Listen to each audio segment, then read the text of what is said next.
Hello everyone. आज की class में हम लोग कॉन्सेप्ट्स ऑफ कॉस्ट के बीच के रिलेशनशिप को डिस्कस करेंगे। लास्ट क्लास तक हम लोगों ने कॉन्सेप्ट्स ऑफ कॉस्ट के अंदर तीनों कॉन्सेप्ट्स ऑफ कॉस्ट को कंप्लीट किया हुआ है, total cost, average cost and marginal cost. इन तीनों कॉन्सेप्ट ऑफ कॉस्ट को हम लोगों ने डिटेल में डिस्कस किया हुआ है अपने कुछ लास्ट क्लासेस से। उनके मीनिंग, उनके टैबुलर प्रेजेंटेशन और उनके ग्राफिकल प्रेजेंटेशन को हम कंप्लीट कर चुके हैं। जो हम लोगों ने तीनों को सेपरेटली पढ़ा है, आज के क्लास में हम उनको कंबाइन करते हुए दो के बीच में रिलेशनशिप डिस्कस करेंगे। तो हम लोगों को आज जानना है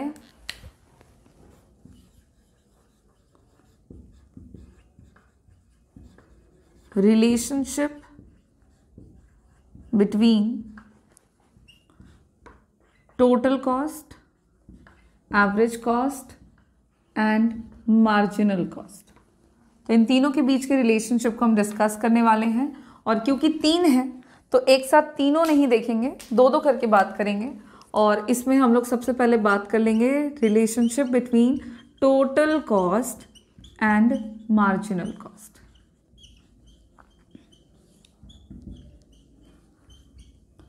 total cost and marginal cost में किस तरह का रिलेशनशिप है उसको हम पहले पॉइंट वाइज देखेंगे, और फिर हम लोग उस रिलेशनशिप को टेबल और ग्राफ बना करके एक्सप्लेन करेंगे। तो सबसे पहला जो रिलेशनशिप होगा वो यही है। First relationship between the TC and MC is कि when total cost increases at a decreasing rate, marginal cost decreases।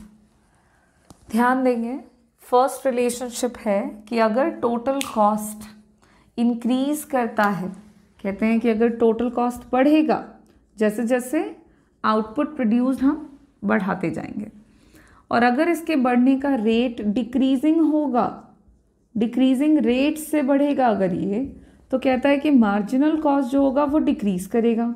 अब चलिए इस रिलेशनशिप को हम लोग टेबल बना करके ड्रॉ कर लेते हैं, और यहाँ पे हम रिलेशनशिप में देखने वाले हैं टीसी और एमसी को। तो हम लोग टेबल में आउटपुट का प्रोडक्शन लेंगे जिसको हम क्यू से डिनोट कर रहे हैं, एक तरफ टोटल कॉस्ट लेंगे और एक तरफ मार्जिनल कॉस्ट लेंगे। आउटपुट का प्रोडक्शन 0 से बढ़ाते हुए हम यूनिट वाइज बढ़ाते जाते हैं, 8 यूनिट तक ले लेते हैं, और टोटल कॉस्ट इनिशियली प्रेजेंट होता है, फिर ये इंक्रीज करता जाता है जैसे जैसे यूनिट्स ऑफ आउटपुट प्रोड्यूस्ड बढ़ता जाता है।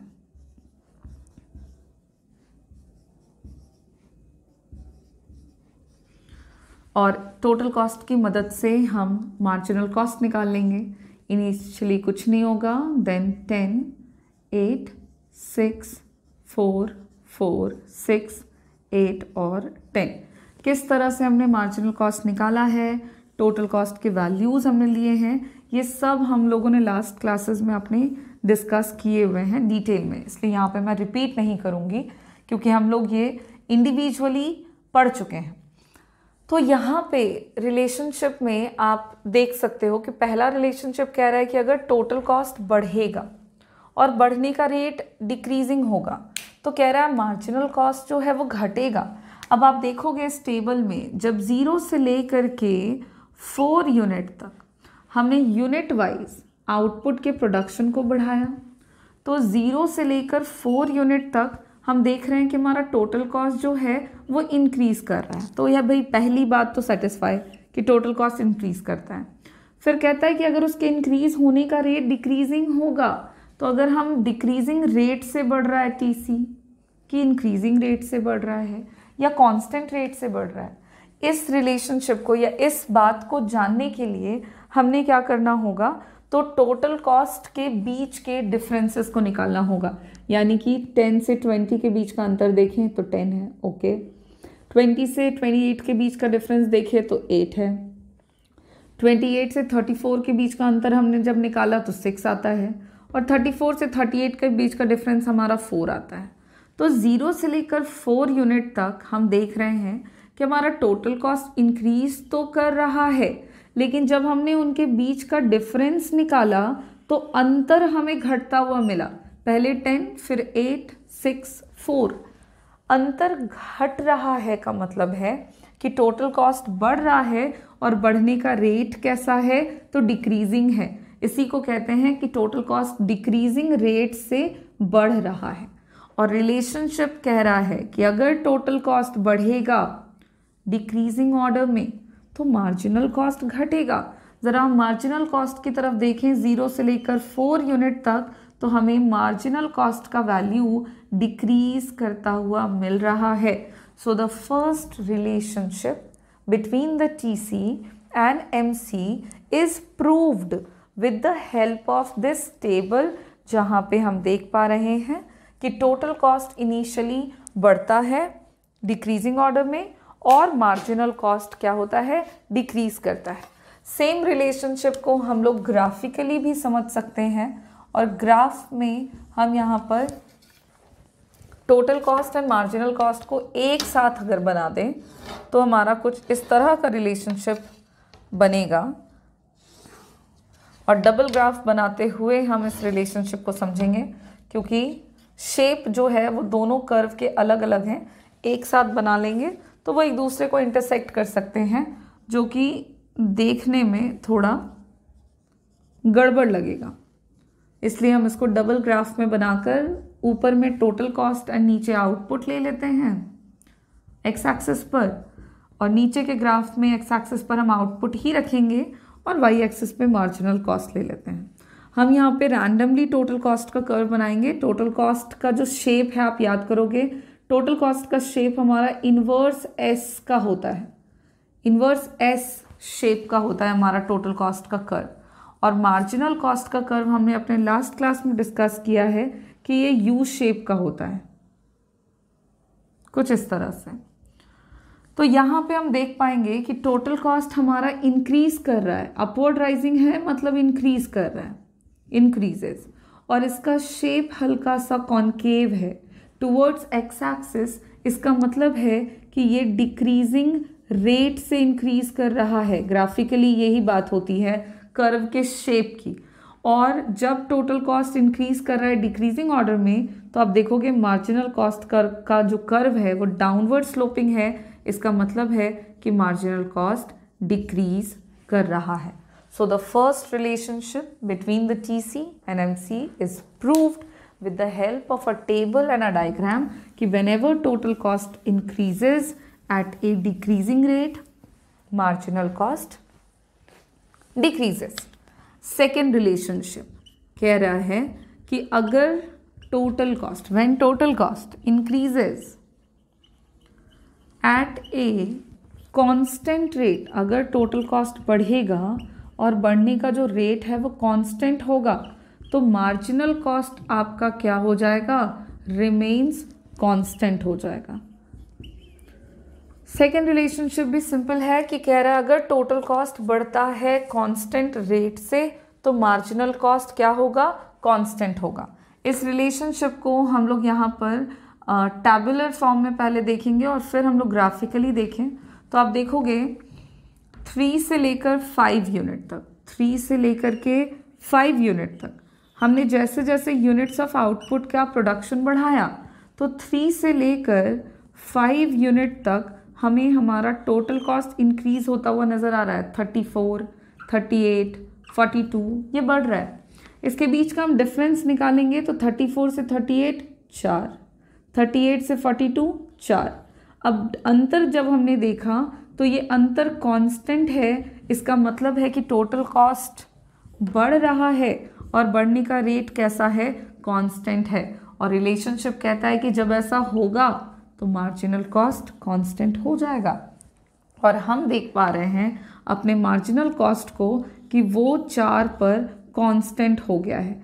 मतलब रिलेशनशिप प्रूफ है with the help of table कि अगर टोटल कॉस्ट बढ़ेगा कांस्टेंट रेट से तो मार्जिनल कॉस्ट कांस्टेंट हो जाएगा। सेम रिलेशनशिप को अगर हम ग्राफ में देखें तो टोटल कॉस्ट का कर्व आपको हल्का सा स्ट्रेट लाइन मिलेगा।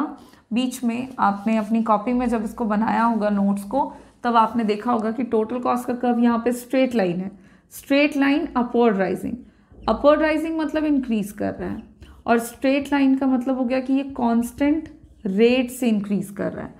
और जब कांस्टेंट रेट से ये इंक्रीज करेगा तो आप देखोगे कि मार्जिनल कॉस्ट का कर्व पैरेलल हो जाता है एक्स एक्सिस के, मतलब मार्जिनल कॉस्ट यहाँ पर कांस्टेंट हो जाता है। सो सेकंड रिलेशनशिप भी क्लियर है हमारा टेबल और ग्राफ से कि अगर टोटल कॉस्ट इंक्रीज करेगा कांस्टेंट रेट से तो मार्जिनल कॉस्ट कांस्टेंट होगा। And the third relationship is कि अगर total cost, when total cost increases, और इंक्रीज होने का रेट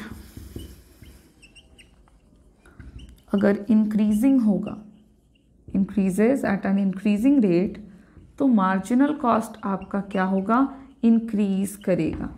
मतलब जब टोटल कॉस्ट बढ़ेगा और बढ़ने का रेट इंक्रीजिंग होगा तो मार्जिनल कॉस्ट भी इंक्रीज करेगा।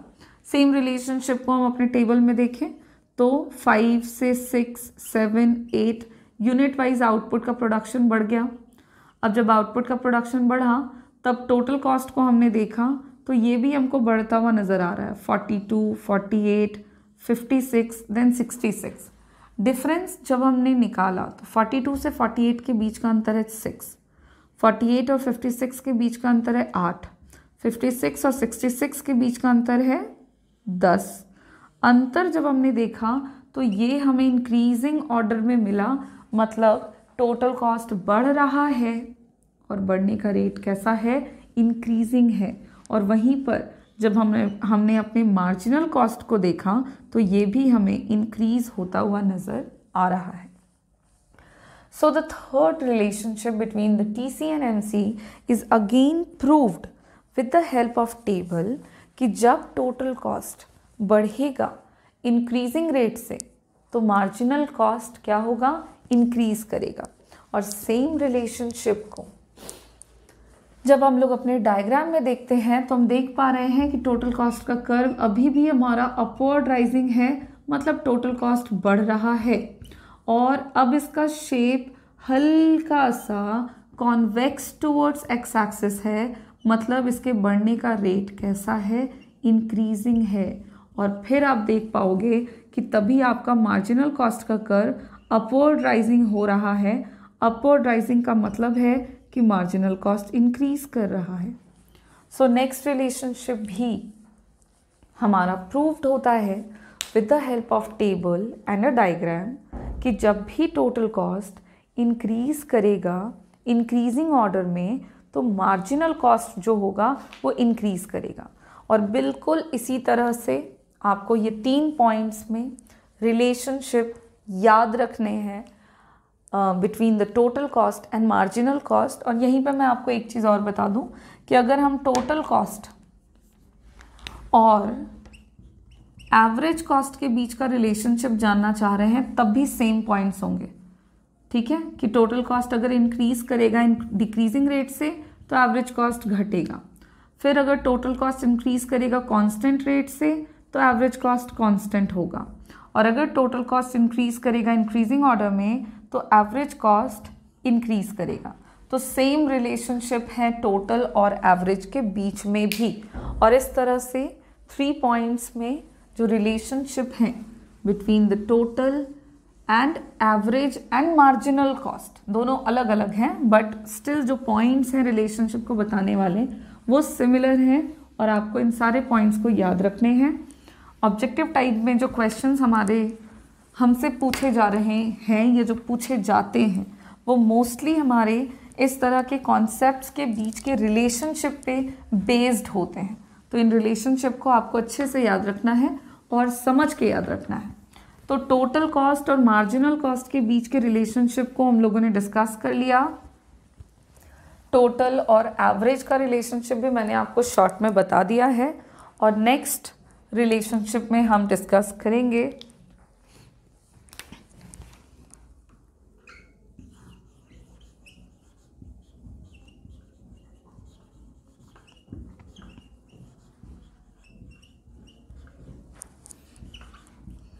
relationship between average cost and marginal cost. Average and marginal के बीच में रिलेशनशिप देखते ही हमारा जो रिलेशनशिप वाला टॉपिक चल रहा है ये कंप्लीट हो जाएगा। और जिस तरह से हम लोगों ने टोटल और मार्जिनल कॉस्ट के बीच के रिलेशनशिप को डिस्कस किया point wise, then tabular form में और फिर ग्राफिकल फॉर्म में, बिल्कुल उसी तरह से हम एवरेज और मार्जिनल कॉस्ट के बीच के रिलेशनशिप को भी समझेंगे। सबसे पहले हम लोग पॉइंट वाइज रिलेशनशिप देखने वाले हैं और first relationship between AC and MC says when average cost, which means AC, is falling. जब एवरेज कॉस्ट घटता है then average cost is greater than marginal cost. ठीक है, पहला रिलेशनशिप है कि अगर एवरेज कॉस्ट घटता है तो एवरेज कॉस्ट मार्जिनल कॉस्ट से बड़ा हो जाता है। इस रिलेशनशिप का एक्सप्लेनेशन कुछ ऐसा है, ध्यान से समझेंगे कि जब एवरेज कॉस्ट डिक्रीज करता है तो उसके रिस्पॉन्ड में मार्जिनल कॉस्ट भी डिक्रीज करता है, बट जो रेट होता है घटने का वो मार्जिनल कॉस्ट का ज़्यादा होता है और इस वजह से मार्जिनल कॉस्ट छोटा और एवरेज कॉस्ट बड़ा हो जाता है। कंफ्यूज होने की ज़रूरत नहीं है, यहाँ पे मार्जिनल कॉस्ट के घटने की बात हो रही है। तो अगर दो चीज़ें घट रही हैं और दूसरा पहले से ज़्यादा तेज़ी से घट रहा है तो उस केस में जो धीरे धीरे कम आएगा होगा वो बड़ा होगा और जो तेज़ी से घटेगा वो छोटा हो जाएगा। और इसलिए ये रिलेशनशिप है कि जब एवरेज कॉस्ट डिक्रीज करेगा तो हमेशा एवरेज कॉस्ट बड़ा होगा मार्जिनल कॉस्ट से। इस रिलेशनशिप को हम लोग ग्राफिकली भी समझ सकते हैं और टैबुलर फॉर्म में भी समझ सकते हैं। तो अगर हम टेबल बनाएं तो टेबल में हम एवरेज एंड मार्जिनल कॉस्ट को बना लेते हैं। सबसे पहले एक तरफ हम आउटपुट ले लेंगे,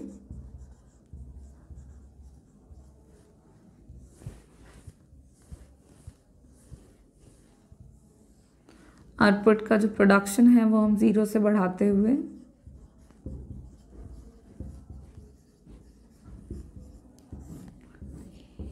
10 यूनिट्स तक जाते हैं। ये मैं शॉर्ट में इसलिए बता दे रही हूँ क्योंकि ये भी हमने वैल्यूज़ जो हैं वो अपने लास्ट क्लासेस में ले रखे हैं और उन्हीं वैल्यूज़ का इस्तेमाल करके मैं यहाँ पे रिलेशनशिप आपको बताऊँगी। अभी अभी हमने मार्जिनल कॉस्ट का वैल्यू बनाया था, निकाला था।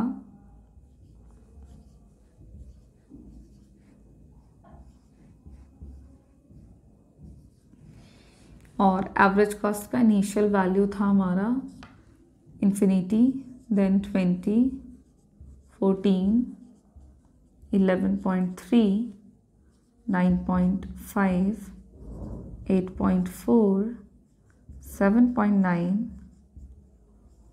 7.9, 8.1, सॉरी यहाँ पे वैल्यूज जो है 9.5, 8.4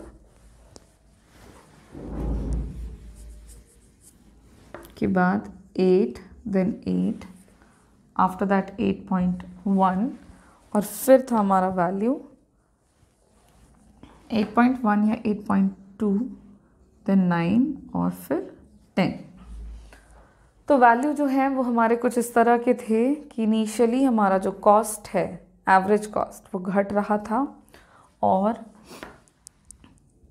पहले घट रहा था फिर बढ़ रहा था।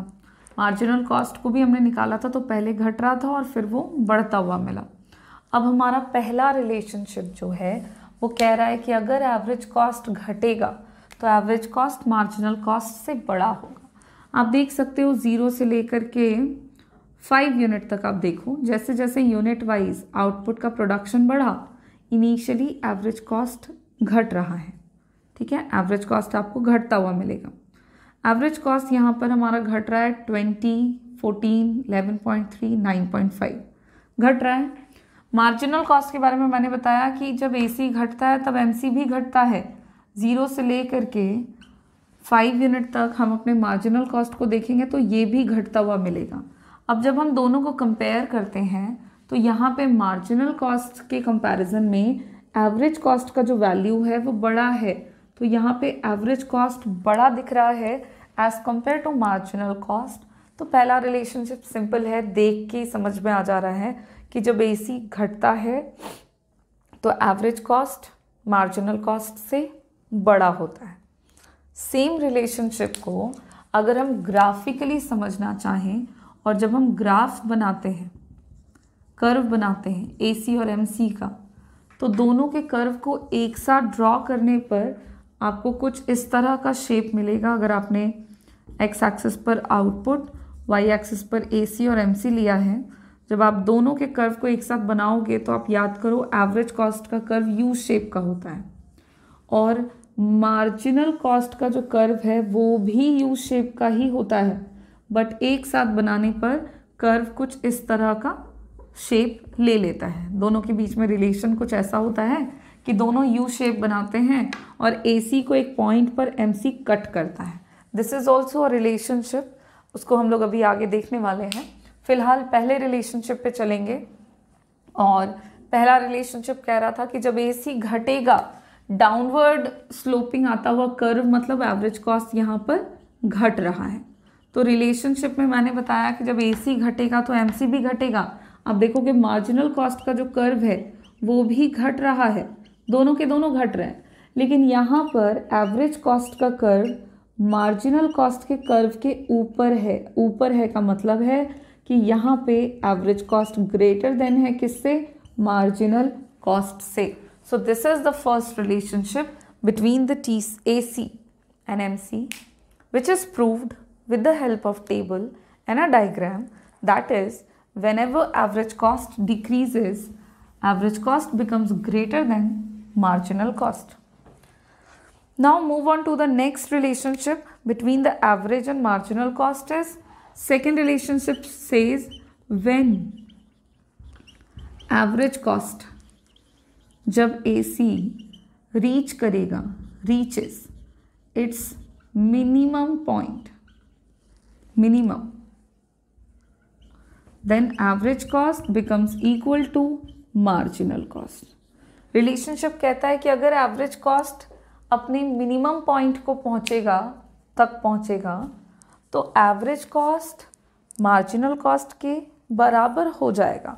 अब आप इस रिलेशनशिप को अगर हम टेबल में देखें तो आप टेबल में minimum value of average cost की तरफ नोटिस करें कि एवरेज कॉस्ट का मिनिमम वैल्यू क्या है, कितना है।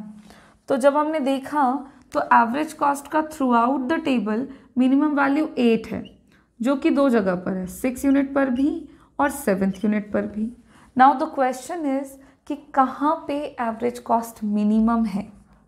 तो ये एक दूसरे तरीके से भी याद रखने वाला रिलेशनशिप है कि अगर एवरेज कॉस्ट का मिनिमम पॉइंट हमें ढूंढना होता है तो हम वहाँ पे देखते हैं जहाँ पे वो मार्जिनल कॉस्ट के बराबर है, और ये हम देख पा रहे हैं कि 7th यूनिट पर एवरेज एंड मार्जिनल एक दूसरे के बराबर हैं, विच मीन्स कि 7th यूनिट ऑफ आउटपुट के प्रोडक्शन पर एवरेज कॉस्ट आपका मिनिमम पॉइंट पर पहुंचता है या मिनिमम हो जाता है। And this relationship is proved with the help of table कि अगर एवरेज कॉस्ट मिनिमम होगा तो AC MC के बराबर होगा, जो कि हमें टेबल से नज़र आ रहा है। जब हम ग्राफिकली देखते हैं तो एवरेज कॉस्ट का कर्व U शेप बनाता है और उसके लोअर पॉइंट पर आपको यहाँ पे MC उसको कट करता हुआ नज़र आ रहा है, इंटरसेक्ट कर रहा है मार्जिनल कॉस्ट का कर्व, मतलब यहाँ पे MC AC के बराबर है और ये कहाँ पर है? जहाँ पे एवरेज कॉस्ट अपने मिनिमम पॉइंट पर पहुँचा है। तो जब भी एवरेज कॉस्ट मिनिमम, मार्जिनल और एवरेज कॉस्ट दोनों एक दूसरे के बराबर हो जाते हैं। And this is the relationship, second relationship between the average cost and marginal cost. Now move on to the next और लास्ट रिलेशनशिप कि व्हेन एवरेज कॉस्ट राइजिंग, अगर एवरेज कॉस्ट बढ़ता है then average cost becomes lesser than marginal cost, or you can say when marginal cost is greater than average cost. Relationship है कि अगर average cost बढ़ेगा तो average cost marginal cost से छोटा होगा। देखिए ऐसा कैसे होता है, तो इसका एक्सप्लेनेशन कुछ इस तरह का है कि जब एवरेज कॉस्ट बढ़ता है तो इसके रिस्पॉन्ड में मार्जिनल कॉस्ट भी बढ़ता है, बट मार्जिनल कॉस्ट के इंक्रीज होने का जो रेट है वो ग्रेटर होता है as compare to average cost. तो जब बढ़ते हैं दोनों तो मार्जिनल ज़्यादा तेज़ी से बढ़ता है, तो क्योंकि मार्जिनल तेज़ी से बढ़ता है इसलिए मार्जिनल कॉस्ट बड़ा हो जाता है, और एवरेज कॉस्ट धीरे धीरे बढ़ता है इसलिए वो छोटा रह जाता है। और यही रीज़न है कि एवरेज कॉस्ट मार्जिनल कॉस्ट से छोटा होता है अगर एवरेज कॉस्ट राइज करता है, इंक्रीज करता है। टेबल में हम देख पाएंगे 6 से लेकर के 10 यूनिट्स तक, आप कंप्लीट टेबल को देखो 6 to 10 यूनिट्स, तो हम देख पाएंगे जैसे जैसे आउटपुट का प्रोडक्शन बढ़ रहा है एवरेज कॉस्ट हमारा इंक्रीज हो रहा है। 8, then 8, फिर 8.2, 9.1, 10। और जब हम अपने मार्जिनल कॉस्ट को देखते हैं तो ये भी हमें इंक्रीज होता हुआ मिल रहा है 6, 8, 10, 16, 18। इन दोनों को कंपेयर करते हैं तो यहाँ पे मार्जिनल कॉस्ट हमारे एवरेज कॉस्ट से बड़ा है, और यही रीज़न है कि this is the relationship between the AC and MC कि जब एवरेज कॉस्ट इंक्रीज करने लगता है तो मार्जिनल कॉस्ट एवरेज कॉस्ट से बड़ा हो जाता है। सेम रिलेशनशिप को ग्राफ में देखें तो आप देख पाओगे एवरेज कॉस्ट का कर्व अब अपवर्ड राइजिंग है। अपवर्ड राइजिंग का मतलब है कि एवरेज कॉस्ट इंक्रीज कर रहा है।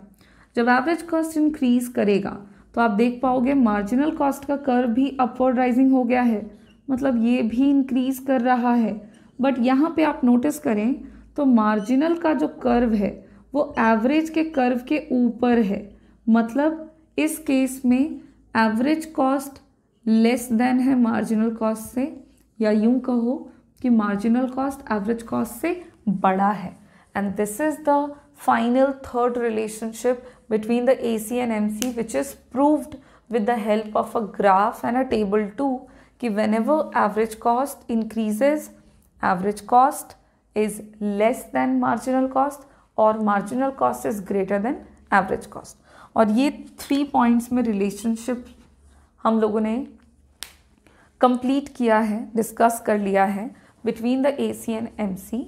आपको ये बिल्कुल ऐसी तरह से शॉर्ट फॉर्म में याद रखने हैं कि एवरेज और मार्जिनल कॉस्ट का रिलेशनशिप क्या है।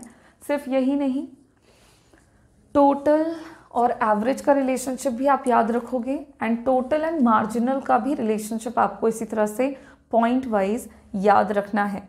और इसी के साथ हमारा ये जो टॉपिक हमने शुरू किया था, relationship between the total average and marginal cost, ये कंप्लीट होता है। और इस टॉपिक के कंप्लीट होने के साथ हमारा जो चैप्टर 3 हमने शुरू किया था, theory of cost, under the unit number 3 producers behaviour and supply, इसको हम लोगों ने आज कंप्लीट कर लिया है। अब हम अपने नेक्स्ट क्लास में under the unit producers equilibrium and producers behaviour and supply हम लोग हमारे नेक्स्ट चैप्टर नंबर 4 की शुरुआत करेंगे, जिसके अंदर हम थ्योरी ऑफ रेवेन्यू डिस्कस करेंगे। प्रोड्यूसर्स बिहेवियर के एक और हिस्से को हम डिस्कस करेंगे अपने नए चैप्टर के अंदर। यहाँ तक कि कॉस्ट से रिलेटेड हमने सारे कॉन्सेप्ट क्लियर कर लिए हैं। आपको हर एक छोटे छोटे टर्म्स को याद रखना है, स्पेशली इन रिलेशनशिप्स को आप याद रखेंगे, क्योंकि इस तरह के रिलेशनशिप वाले क्वेश्चंस हमारे एग्ज़ाम में पूछे जाते हैं ऑब्जेक्टिव टाइप में। और इसके बाद हम नेक्स्ट चैप्टर नेक्स्ट क्लास में शुरू करेंगे। Thank you.